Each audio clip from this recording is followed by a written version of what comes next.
drummer will show up when we start playing. Well, there he comes, marching down the aisle.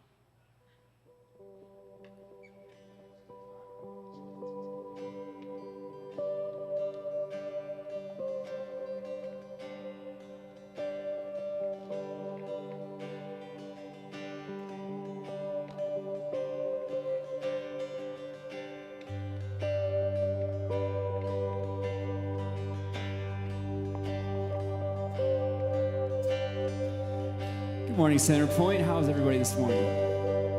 It's good to see all of you. Will you stand with us? We want to just jump in with some music and worship songs this morning. We'll worship the King. He is great. He is everlasting.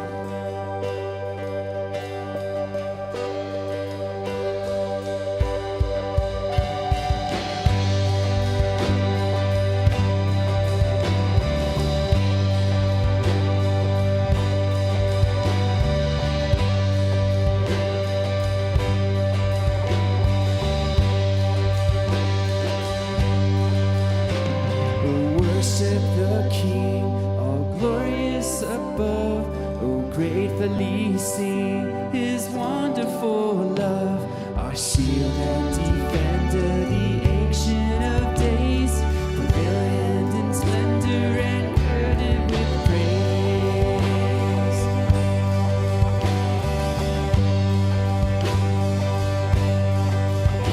Oh, tell of His might, oh, sing of His grace, whose robe is the light and canopy's face. His chariots of wrath, the deep thunder clouds form. Dark is His path on the wings of the storm. You alone are the matchless King. To you alone be all majesty. Your glories, your wonders, what tongue can recite. You breathe in the air, you shine in the light. Measureless might, ineffable love, while angels delight to worship above. Thy mercies, how tender, how firm to the end. A maker, defender, redeemer, and friend. You alone are the matchless King. To you alone be all majesty. Glories, wonders, what tongue can recite. You breathe in the air, shine in the light. You alone are the matchless King. To you alone be all majesty. Your glories, wonders, what tongue can recite. You breathe in the air, shine in the light, shine in the light. You shine in the light. Oh, worship the King, all glorious above. Oh, gratefully sing His wonderful love, our shield and defender, the Ancient of Days, pavilion in splendor and girded with praise.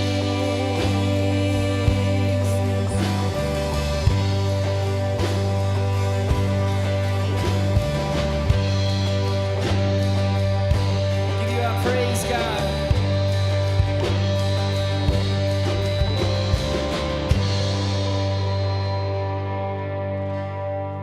He is our God. He is full of power and mercy. He is alive this morning. And because He is alive, darkness will flee. And the victory and the power is ours.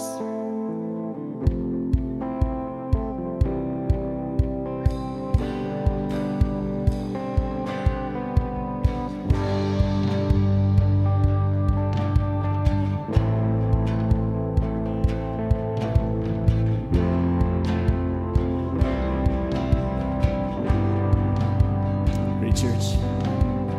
Let the darkness flee.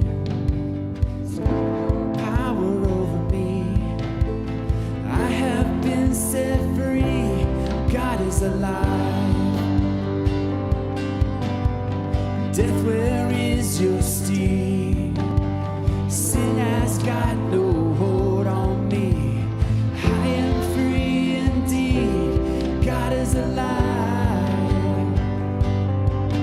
We've been redeemed. So rise and sing.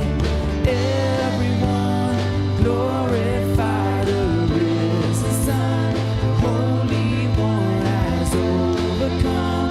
Jesus is alive. The enemy is broken underneath his feet. Death is crushed in victory. Jesus is alive. Jesus is alive.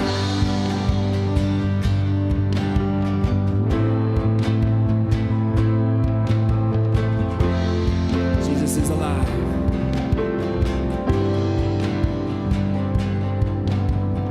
Let us wake and arise. Lift your voices, lift your eyes. We're gonna shout, we're gonna shake the skies. God is alive. We've been redeemed. So rise and sing. Everyone glorify the risen Son. The Holy One has overcome. Jesus is alive. The enemy is broken underneath his feet. Death is crushed in victory. Jesus is alive. Jesus is alive.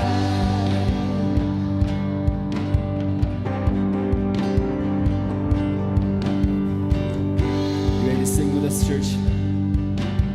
The empty grave is singing now, is shouting out. He is alive, he is alive, and we are free. The empty grave is singing now, is shouting out. He is alive, he is alive, and we are free. The empty grave is singing now, is shouting now. He is alive, he is alive, and we are free. We've been redeemed. So rise and sing. Everyone glorify the risen Son. The Holy One has overcome. Jesus is alive.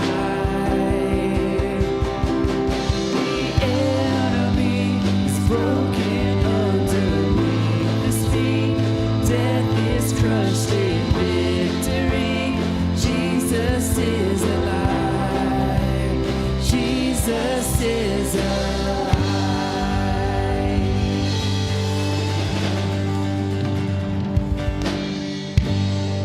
Amen. Good singing, church. Have a seat this morning.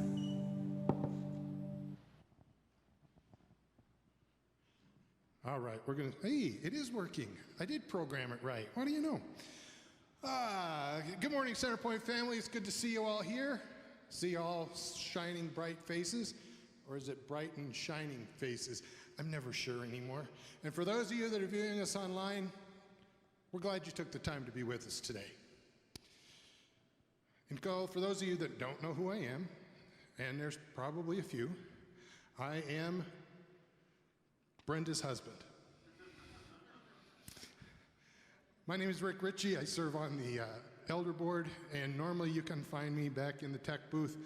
So being up front, well, that's just not always me. I do have a few things to remind you of today. First off, happy Father's Day 2021. For those of you who are dads here today, there's some coolers out back in the foyer. Grab yourself a root beer on your way out. Fusion Youth Ministry. Really? This is what he wrote me? La Party at La Pole's. Okay. Bring something for the party. Meet at the church lot at 5:45. Carpool leaves at 6 p.m. And then he put in parentheses, and I'm hoping somebody knows what this means because I don't. Check the link from the Fusion text alerts. Also, coming up in July, we normally have a car show and a bike show and some ice cream. And we're still going to do that. July 11th from 6 to 8, more details to come. And yes, there will be ice cream. No, it won't be the scrumptious truck. We're looking at how we're going to pull that off this year. Let's see. Fusion Youth Ministry Summer Camp is July 18th to the 24th. There are some envelopes on the table right out back here. If you can help meet the needs to send the youth off to summer camp in Kansas. And lastly, I need a volunteer, someone that is not afraid of heights, because it's going to be on a ladder, very high. We have a light bulb right there that needs replaced. If you are not afraid to be up in the air, please see me after the service and we'll get with Ray and the ladders and figure out when we can schedule a time to get that done. So, that's all I've got. I'm going to turn it back over to David and the worship team, and thank you. We'll talk soon. Thanks, Rick. Well, we would love to have you stand back up again. We're going to do a little more worship music right now. We love it. We love just being up here, being able to lead and hopefully create an environment where you guys find it easy to sing and bring and lift your voices in worship to our God.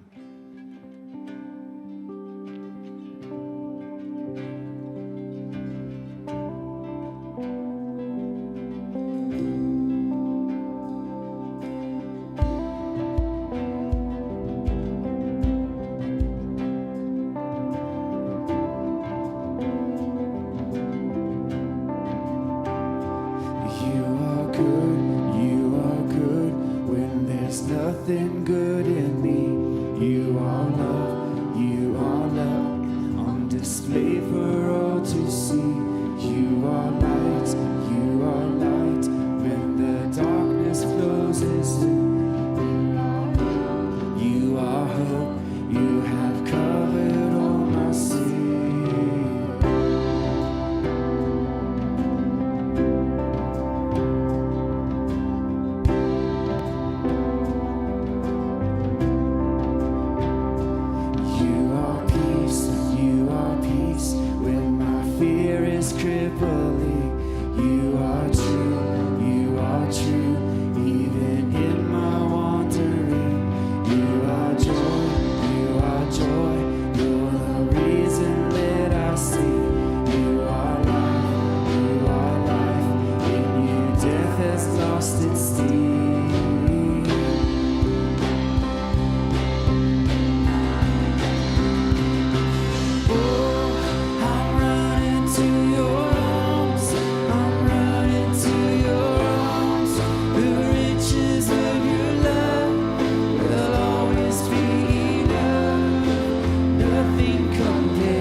And God, you reign.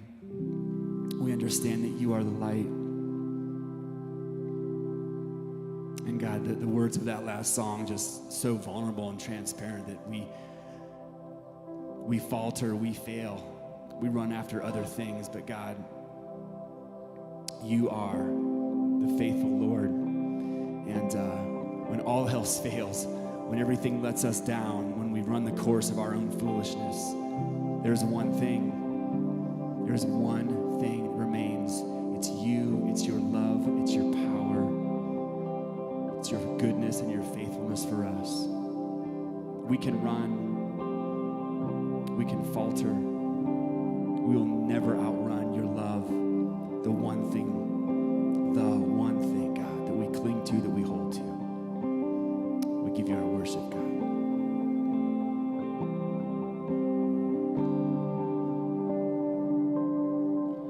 Higher than the mountains that I face,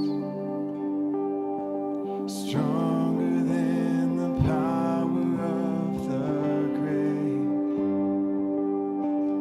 constant in the trial and the change. It's one thing remains. This one thing remains. Your love never fails, it never gives up, it never runs out on me. Your love never fails, it never gives up, it never runs out on me. Your love never fails, it never gives up, it never runs out on me. Your love.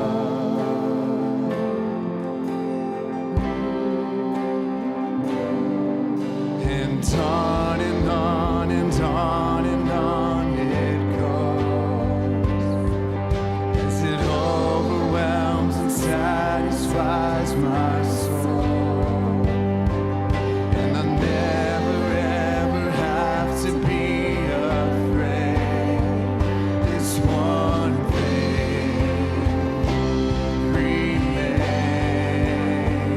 This one thing remains. Your love never fails, it never gives up, it never runs out on me. Your love never fails, it never gives up, it never runs out on me. Your love never fails, it never gives up, it never runs out on me. Your love.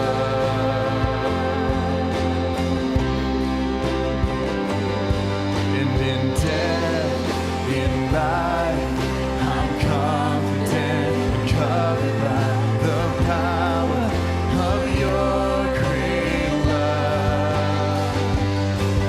My debt is paid, there's nothing that can separate my heart from your great love. Your love never fails, it never gives up, it never runs out on me. Your love never fails, it never gives up, it never runs out on me. Your love never fails, it never gives up, it never runs out on me. Your love.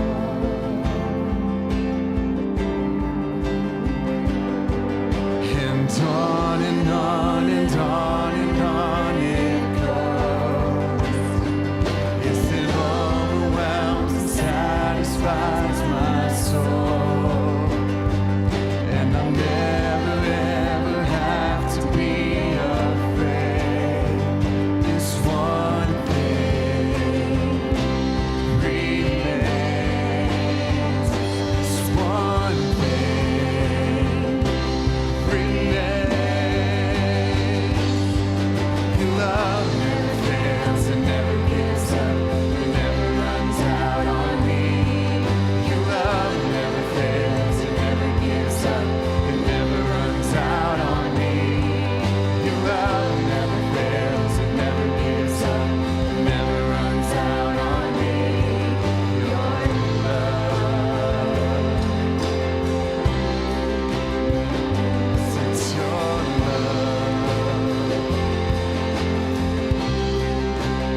It's my privilege as a part of the missions committee to introduce our missionary today.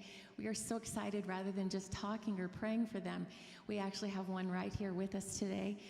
Doug and Tricia Stoner, they're our missionaries with Pioneers in Vienna, Austria, and they work with core groups to plant churches in Spain, Slovenia, Italy, and Portugal. And here's Doug, and he's going to share with us this morning. Good morning. It's really good to be with you all. I'm sorry that, and I think we're going to have some pictures that are going to come up. Hopefully coming right up. I want to give you greetings from my wife, Tricia. She is at a family event in Alabama and Texas. My brother's daughter had twins a year ago, and so this was a time that she could go with my sister, who takes care of my mom, who's in Colorado Springs, and so I've been with my mom this last week. And so Tricia's on her way back. She'll be coming back to Colorado tomorrow. And so I want to give you her greetings as well. One of the things that's, for those of you who don't know me, we've been missionaries here with Centerpoint for about 30 years. In fact, 2 weeks ago we were here. The day before, 35 years ago, we were married here. And so we have our 35th wedding anniversary just passed. And so it's fun to be here at that time. Lots changed. Up front, for those of you who've been here that long, but it's neat that the love and the care that you all have shown at Centerpoint has really remained constant over the years, so we really thank you for that. One of the things that's been neat, my mom, who's 87, had a heart condition earlier this spring, has really weakened, and one of the things that I really wanted to do during this time when Tricia would be away and that I could be with my mom, because again, my sister's been taking care of her at her home, is really have a chance to talk with her about the Lord. She's been a faithful churchgoer, but never really made a commitment to the Lord. And Monday, 6 days ago, I was talking with her about John 3. We've been doing Bible reading in John, and talked about Moses lifting up the serpent in the wilderness and how that's a picture of Jesus on the cross, that all we need to do is look to him, just like the Israelites looked to them for healing. And my mom really understood that, and so she prayed to trust Christ for her forgiveness. And so this is a prayer request that's been going on for 40 some years. You know, I mean, this has been a long time that I've been praying for that. And so, yeah, the Lord's been good. The Lord's been really good. And so just want to encourage you as you continue to pray for the people that seem like they're never going to come to know the Lord. Keep hanging in there. Yeah, it's been a long time. So anyway, thankful for that. One of the things about our ministry is that things have been changing. If you've been keeping up with us, and in fact, I think in the back, maybe you were handed, or at least on the back, there's a little half sheet there that describes a little bit more about the ministry the Lord has called us to. We've been serving in Europe now for over 25 years, and we've been originally, for those of you who don't know, we started off in Slovakia as working with the churches there. Yeah, there's the map.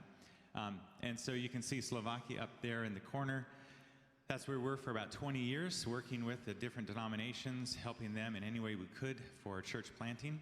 And then about almost 10 years ago, as part of Pioneers, I then started working with some of the different countries and the teams in the areas and helping them as they worked with churches to start more churches. And so eventually I had Czech Republic, Austria, Slovenia, and then Italy as part in my area. And then a little over 2 years ago, the leadership in Iberia, so that's Portugal, you can barely see the top of it, and Spain, down there south of France, had oversight over the different teams there. And so that was a temporary situation. And so in the process of this last year, we've sent it, in a sense, a change in ministry where we've had a lot of, in a sense, a Europe-wide influence on different teams. And now we're going to concentrate a little bit more actually on Vienna. And so go to the next slide.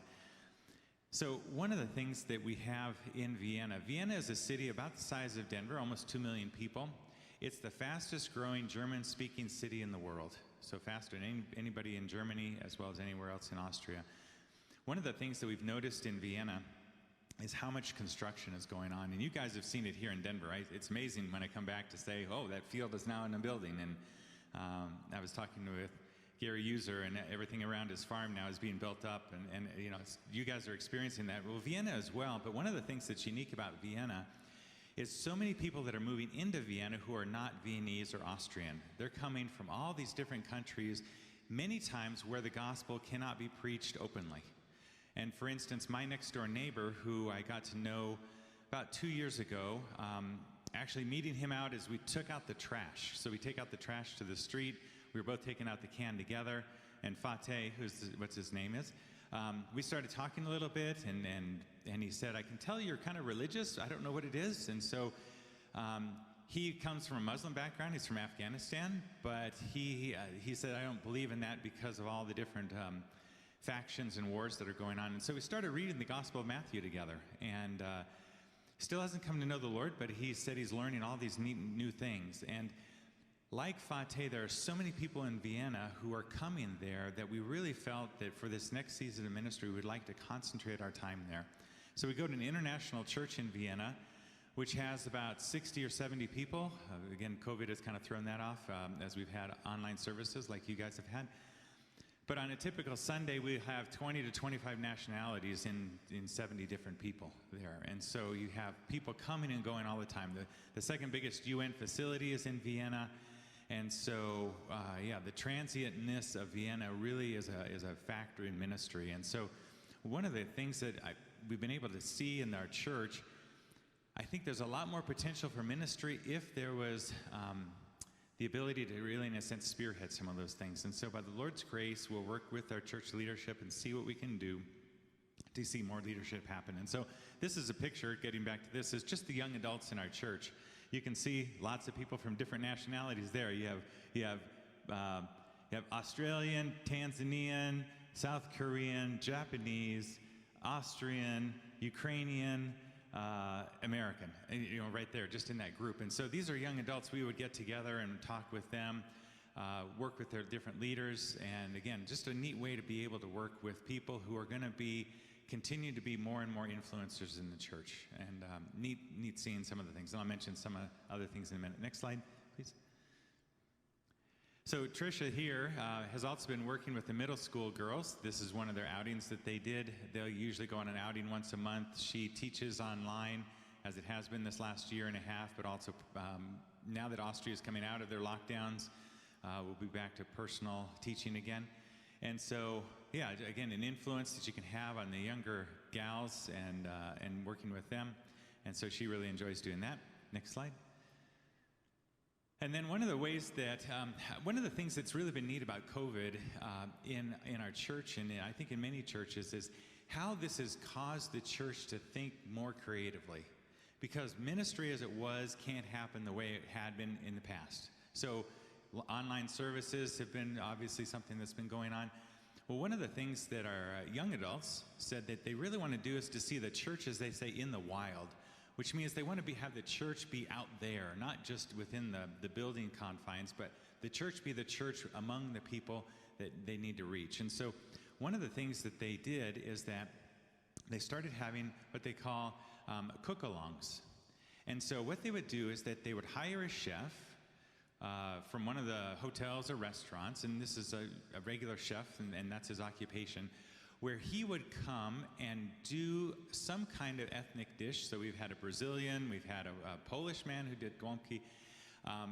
And what they would do, originally before the lockdown, they did it live, but during lockdown, we actually did it, again, like live streaming, of where the chef would teach the people who are involved about how to do a certain meal.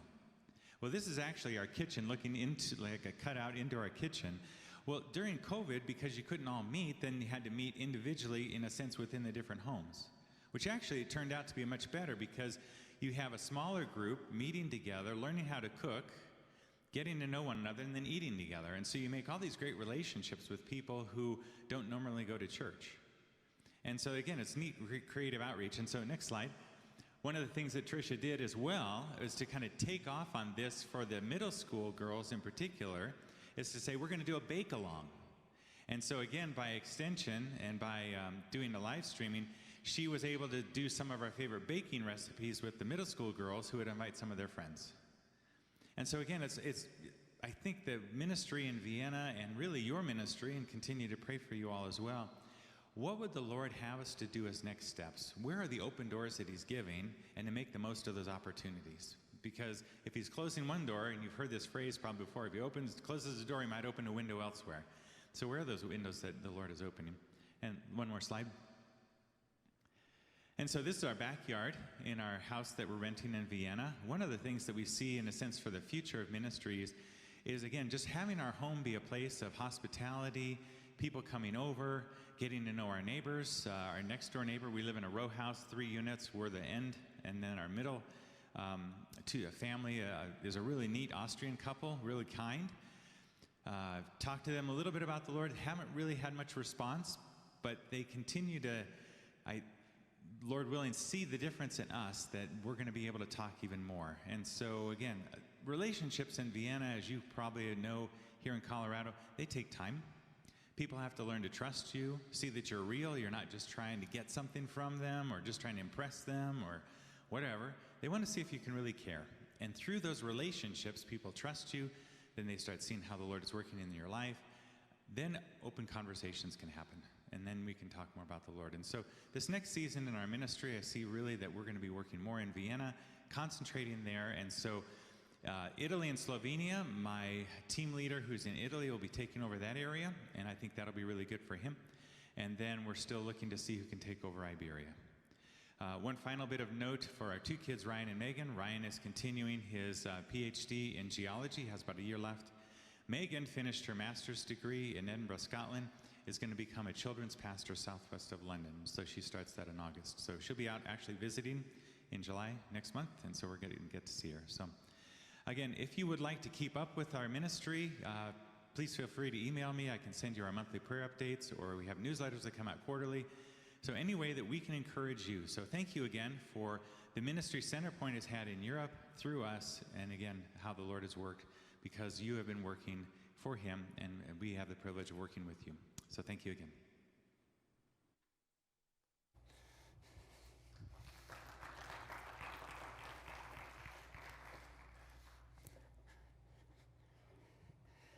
Thanks, Doug, for sharing. We love hearing from you guys and your family, and just the updates are so neat. Let's just take a moment and pray for the Stoner family and for our morning as well. Thanks, God, for Doug and Tricia, their whole family. Seeing those pictures just brings everything to full color life. Just seeing people. I love the young adults around that table and so many nationalities, and it gives you hope for the church, the global church, and what you're doing, and how you are alive. It reminds us, God, that you're alive here at Centerpoint, right in our neighborhood, from all ages, right across the street, to ministries we give to domestically on the other side of our country, to the other side of the world. God, bless Doug and Tricia, bless their work. It's multiplying work as they're training missionaries and home churches and multiplying efforts. God, we just pray that they would be empowered, resourced, encouraged. I'm sure there's often loneliness with our missions folks, and I just pray you'd lift them up, give them great community, great friendships, and richness. We give you thanks, God. We thank you for this morning as we dig into some scripture here, and we look forward to what you're doing in our presence here, God. Amen. Well, hi, everybody. My name is David. You don't get to hear from me a whole lot, at least in this capacity. You hear plenty of me singing, playing the guitar, so I do apologize for that. But you're stuck with me. That's what I tell our worship band. Like, I'm so sorry, you guys. You guys are stuck with me. But usually I'm apologizing because I'm such a serious, focused person. It's work, right, on our practice nights. Well, I get to share a little bit with you this morning, and I'm excited. We're going to look at the book of Ecclesiastes, which I think is one that's not delved into a whole lot. And by no means is this going to be exhaustive at all. In fact, I think we'll scratch the surface. But if I can simply whet your appetite to go home, dig into it a little more, get your cup of coffee or your iced coffee and crack that open and read and soak it in, then my goal is accomplished. So happy Father's Day to you. We all have a connection with a father. Everybody has a father, and maybe you are a father. That's something to celebrate. So I wanted to be sure to say that. A few weeks ago, I took my one daughter. I have two daughters. I have twin 17-year-old daughters. They just finished their junior year in high school and going into their senior year, and they both are avid soccer players. And I took one of them. She had a college visit in Jacksonville to look at a Division I school that was interested in her, so we were excited, and she was excited. So it was just a bang trip, fly out Friday, fly back Monday. But it was fun. She was there almost all day long Saturday. And then we gave ourselves Sunday, flew back Monday to just have some fun and do a little sightseeing. Jacksonville is cool. It's on the, kind of the Atlantic side of Florida, on the north-ish side of Florida. And, it's on the coast, of course, but it has lots and lots of water all throughout it. There's a river that goes through it, but if you look at closely on a map, it's just filled with splinters and deltas and water everywhere. It's very, very, very water-oriented. And so we were driving around, and I was talking with my daughter. This is Ashlyn, and she likes to travel anyway. She likes to see new things and experience new things. And we were talking about that, how travel is really neat. It's one of the things, maybe like reading or meeting new people, that can expand your viewpoint, broaden your horizons. And this isn't even international. This is just to Florida, right? But it's so different, right, than Colorado. We were driving around, and there's huge bridges. This one we went over on 295 that we'd have to go over, went over one of the big expanses of a waterway that we would go to the campus. You could see it in the distance, this bridge, because otherwise it's pretty flat in Florida. And you just see this thing going up in the distance with these cars going. I mean, from a ways back, it looks like they're just going straight up. You're like, oh, wow. So if you're like a little funny about that, it would be kind of interesting to go over that because it is really high. So, but you just see all this, coastal marine type infrastructure, huge, big docking system for unloading ships and all that, and everything is marine, aquatic, oceanic, beach, coastal, and just nothing like what we're used to seeing here. So we were kind of talking about that as we were driving around, how neat that is. It gives you pause to kind of unplug for a second, step back from the daily grind of your life, all your to-do lists and all the stuff you have to do, and check this, check that, and get your things done. Boom, boom, boom, which is how we often are, right? So many of us are stressed out, and just one thing to another, our calendars are packed. Even Florida, something like that, just a completely different environment, gives you pause to unplug, see things completely different than you're used to seeing. Their economy, everything is fishing and coastal and all that, so different than us here. It gives you an opportunity to zoom out, to stop for a second, right? Kind of refocus, think a little bit differently about what you're doing and where you are in your life stage or that year or goals or all that. I kind of feel like Ecclesiastes is similar. It's a book that I think causes you to pause and unplug. He doesn't get into nitty-gritty debates or theological points. He talks about this is your life as a whole. Your entire existence, the human existence. How global is that? How meta is that? We're going to talk about the entire human existence. And that's what the author talks about, And famously, if you know a little bit, and we'll talk about it here in a second, Ecclesiastes is known for just meaningless. Everything is meaningless. All the little things we hunt for, all the little things we work towards, all the little things that we strive for and toil for day after day and year after year, when you look at the big picture, what have you really accomplished? Everything, all the striving that we do is so meaningless, is what the author is saying. So it's this global look at the human existence. And so that's what I think is interesting, and that's what we're going to do here. But I'd like to just read a little bit as we start. So let me just read and just kind of soak in some of the scriptures. This is the NIV, and I'm just going to start right in chapter 1. So just soak in a little bit.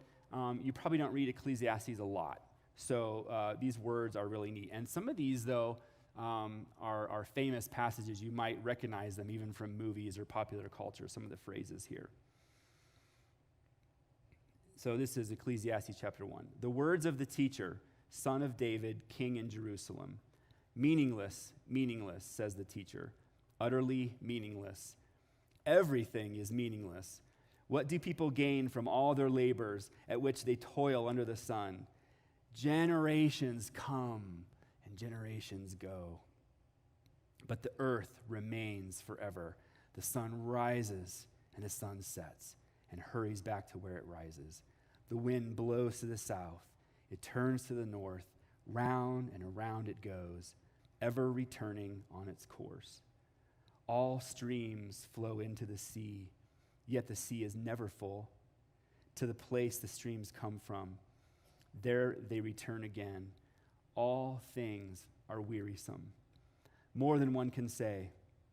The eye never has enough seeing, nor the ear its fill of hearing.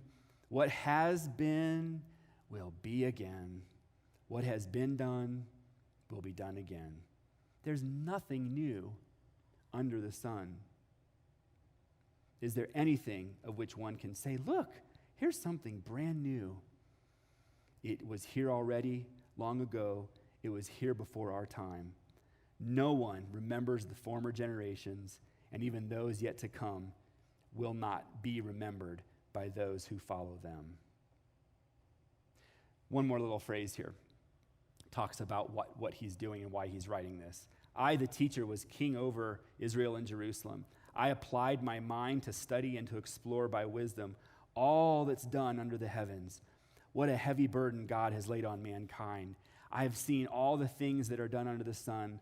All of them are meaningless, a chasing after the wind. What is crooked cannot be straightened. What is lacking cannot be counted. I said to myself, look, I have increased in wisdom more than anyone who has ruled over Jerusalem before me. I have experienced much of wisdom and knowledge.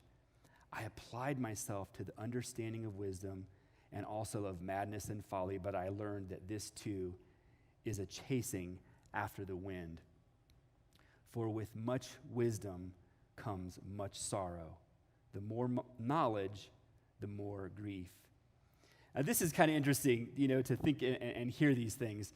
And my personality is one that's a little bit of, instead of just staying inside the box and coloring in the box and status quo, I really like to kind of think outside the box, challenge myself, maybe be a little bit on the disruptive side, maybe be the one that's poking and says, hey, rather just going along, are you thinking about what you're doing? Are we on the right course? There's a phrase that I heard a Christian leader say years ago that I always appreciated in his role at a church, and he said, I feel like my role is to comfort the afflicted and afflict the comfortable. Those that are super comfortable in their faith, like kind of poke and prod and say, look, is there something you should be thinking differently? So I kind of like this message. This is not your typical Bible-y, churchy message you're going to hear. And this is why I encourage you to go and read and check this out and dive into Ecclesiastes. I feel like, in my opinion, a lot of us evangelical church folks kind of shy away, or we're a little uncomfortable with Ecclesiastes. We like to say, well, it talks about all the meaninglessness of life apart from God. And at the end, he kind of, in a few spots throughout the book, he talks and wraps it up and says, well, but in God there's great meaning, and, And his conclusion is that in all things, trust God, lean on wisdom, and that's how you have meaning. And that's true, but that's not to discount the entire rest of the book, too. Most people think that agree that it was written by Solomon, who God granted great, great, great wisdom. And so as he tells us in that last passage there, part of his journey, he knew he was blessed with incredible wisdom, and he wanted to dive into the human experience and see for himself, does the pursuit of knowledge satisfy the human heart? Does seeking after pleasure satisfy the human heart? Does seeking after power, riches, glory satisfy the human heart? And that's part of his experiment and what he came to conclude that everything is just meaningless. But here's the other part that I think we get a little uncomfortable with. I think there's a lot in life, even in the Christian walk, the human experience, right, that is just unpredictable. It's just, I spent 10 years toiling at this. What came out of it? And maybe someday in eternity, we'll find out all the amazing things that God was up to. I think so, for a lot of it. But do you ever just feel like, I swear I spent all week doing this, or I spent the last several years focused on that, or I spent all this time and energy and effort thinking and believing and chasing after this, and now I'm not so sure about that anymore. I think I'm thinking differently on that. I mean, that's all part of our journey. It's all part of God's story in you. But do you ever stop and think about that and I don't know. I think there's a lot to the Christian experience that we just don't get. We just don't understand. And this side of heaven, we're just maybe not going to feel like there was a lot of great purpose and meaning.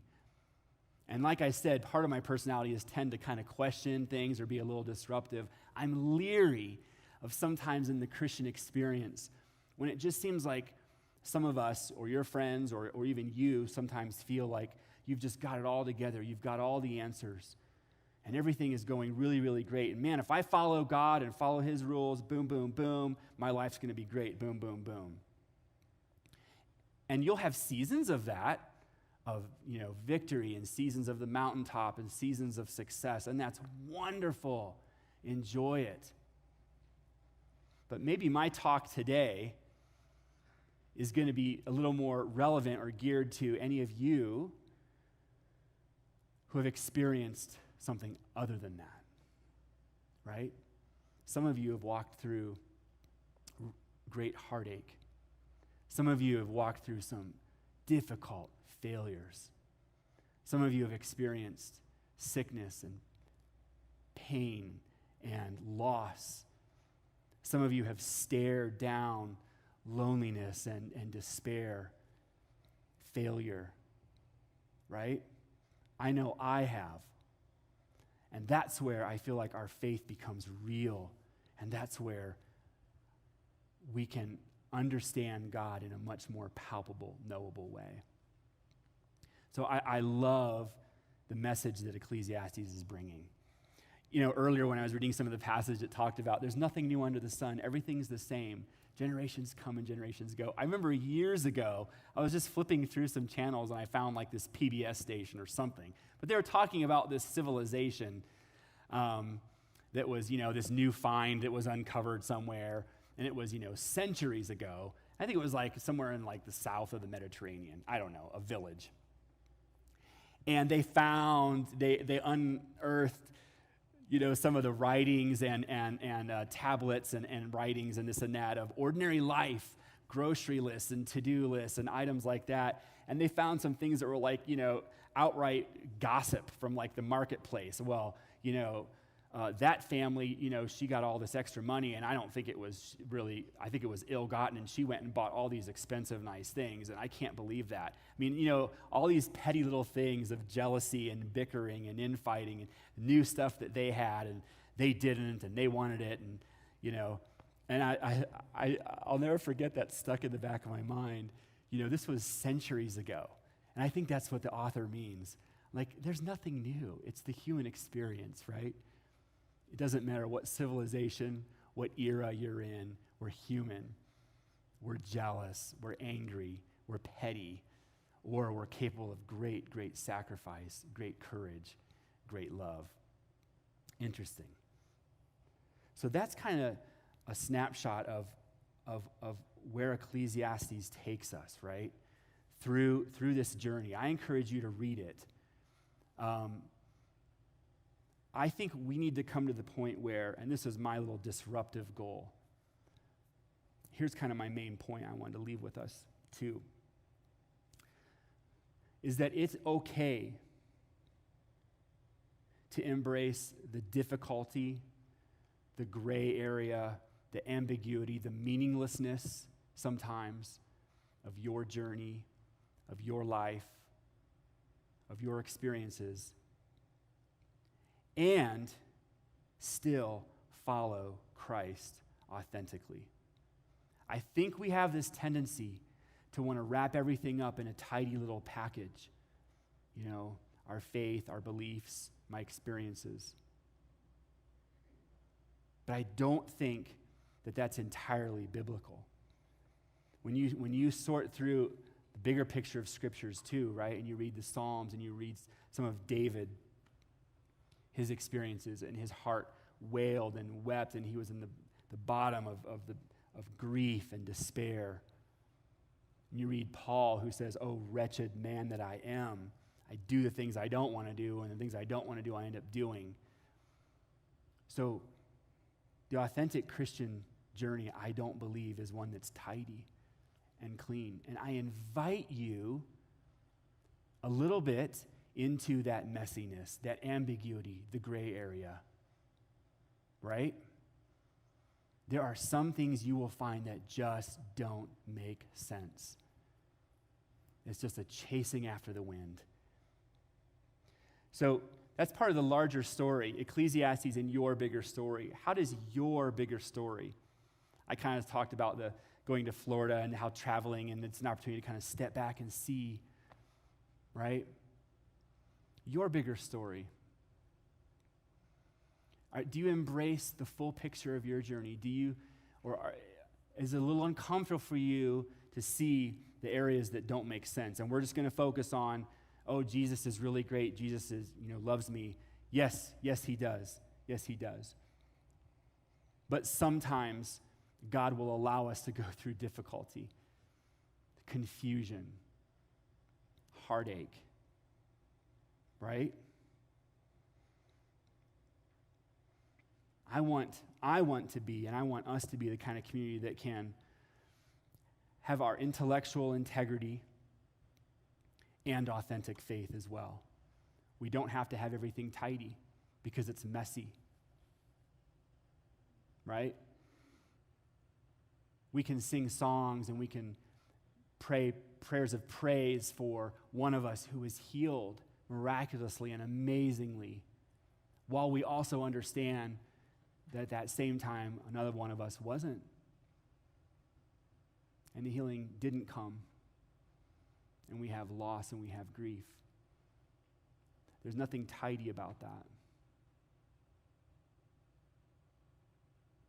And you don't have to have all the answers for your friends, your neighbors, or yourself. Embracing God in that mess, in the gray, in the ambiguity, and understanding I can have the uncertainty and I can have my faith in Christ. And here's where I think is an interesting left turn that I want to take us. All right? So my big thought, it's okay to embrace the difficulty and uncertainty of life and still follow Christ authentically. In fact, we must. And that's some of the neat hope and restorative points that the author of Ecclesiastes does make. He does say at the end, follow God with all your heart. Lean on wisdom, because that ultimately is the only way you will have meaning in life. Enjoy life. Do something good with your hands, is what he says. Toil with something that you enjoy. Lean on wisdom. Lean into God with all of your heart. here's where I take a left turn that I think is really critical. How do we do that? How do we toil? How do we, when the author of Ecclesiastes tells us, there's meaninglessness, there's ambiguity, you're going to face that, you're going to find that. How do we follow Christ authentically? How do we go and still have peace in the human existence? And there's a truth in the New Testament that I think is super powerful. I think it might sound a little random to you, and that is the Sabbath. That Christ is our Sabbath. All through the scriptures, it's referenced that Christ is our peace. He is the physical embodiment of our rest. He is our Sabbath. The most powerful passage of that is from Hebrews 4, where it's referring to Christ and his work and his redemptive work on the cross. And then it says in Hebrews 4, there remains then a Sabbath rest for the people of God. For anyone who enters God's rest also rests from their works, just as God did from his. Let us therefore make every effort to enter that rest, so that no one will perish by following their example of disobedience. Now, this might seem random to you, but Jesus clearly, and the scriptures clearly call us to enter into Jesus' rest, into his Sabbath. So entering into Sabbath, entering into rest, entering into peace. Can we link those together? So we understand the author of Ecclesiastes is saying it's just a chasing after the wind. One thing comes and then another. It's over and over and over. The things you run from, the things you run for, the things that you think are so important and you toil and toil and toil after. Can you come away and feel disheartened from that, disillusioned? Maybe, but then we remember that Jesus is our Sabbath. He is our rest. He is our peace. So you can make your daily lists of things to do. You can schedule all the time with your family and friends. You can go for that promotion at work. You can go through the busyness of your daily life and understand and know and grasp onto that in the midst of all that you understand ultimately could really just be a churning and a churning and a churning, really can have peace. Because you understand, you know, that in itself is just chasing. But if your rest is in Jesus, if your rest is in him, if you find in him your peace, your Sabbath, there you have your greatest picture of wisdom. I remember, I might have even shared this before, I remember years ago reading, or maybe I was hearing a speaker talk about the bigness of God's purposes and the timeline of the human existence and our tiny little lives. Scripture says our life is but just a little vapor, just this little poof. And you think of this, if you think of this giant timeline that goes out the parking lot, up to the building up, our building office up there, and through here, and maybe down to the street down there, right? That's the timeline of human existence. And then you've got this little tiny little speck on that timeline. This tiny little dot on this timeline. And that's your lifetime. And that little tiny speck is all of your hopes and fears and all of your goals and all the things you're running after and all the things you're afraid of. And we live our life for that little speck, those little speck goals and those little speck dreams, right? Picturing that, zooming out and understanding that Jesus is our Sabbath. So live in that speck, right? Live, embrace God's purpose, embrace the Sabbath, embrace his wisdom, but understand the big picture. Understand that he is God above and beyond all of those things. He is there in his wisdom and his goodness through all of that, over all of that. Embrace his Sabbath, embrace his wisdom. Worship team, if you'll come back up.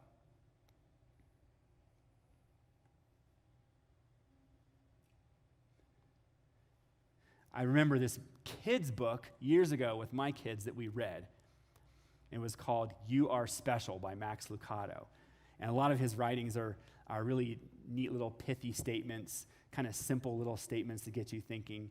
And his one book, You Are Special, actually I thought was really poignant, just talking about how special you are. And I thought contrasting that with this, this disruptive message of Ecclesiastes when we talk about our timeline and then a little speck, I thought, you could counterplay that and say, in some ways, it's important to remember that we're not special, right? That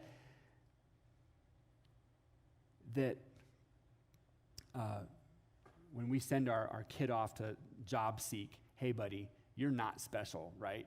They're not going to come and offer you that job. You got to work hard. You got to stand out. You got to work for it. Or, I've been following God's promises. He's going to spare me from disappointment or sickness. Or no, we're not special, right?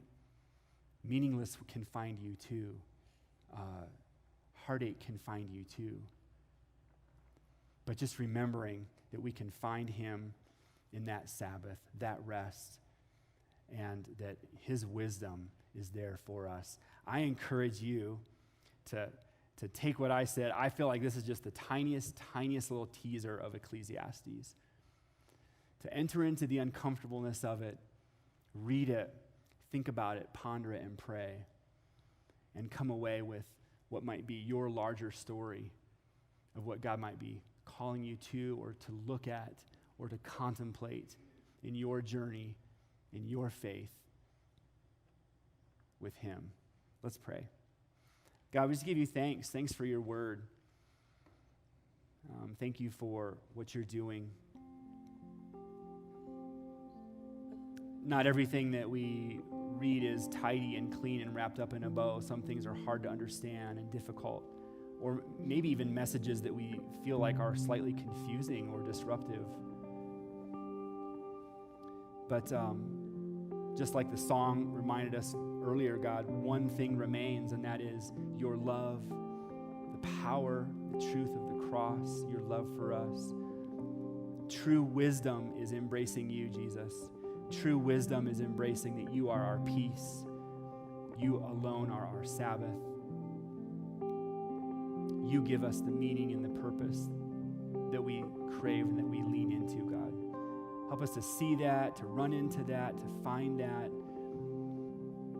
Help us to step back for a second, God, and see our larger story, where we might just be spinning our wheels, where we need to plug in with you deeper, reconnect with you, God.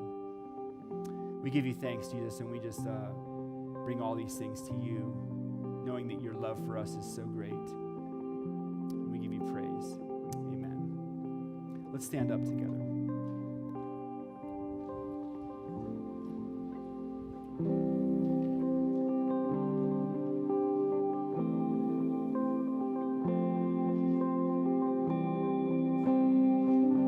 Sing this out with us, church. In death, in life, I'm confident and covered by the power of your great love.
Thanks for coming, church. We're so glad that you came to worship with us. Check us out online. We'll see you next week.